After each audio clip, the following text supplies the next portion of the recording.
Agar ayollarning go'shti shunaqa arzon bo'lib, zino ko'p bo'ladigan bo'lsa, chorvalarning go'shtlari qimmatli edi.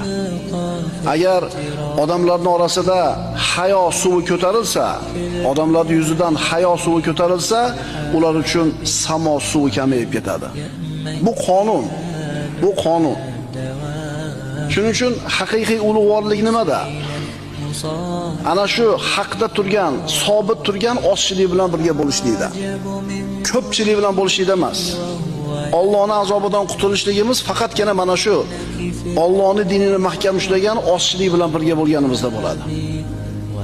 Albatta, bir joy bilan boshqa bir joyning farqi bor. Masalan, bir joyda g'arib bo'lsang, bir joyda g'arib bo'lmaysan. Masalan, biz yurtlarimizda alhamdulillah masjidlar serob, namozxonlar ko'p, solih insonlar ham shunday ziyoda, dinini ushlagan odamlar bor.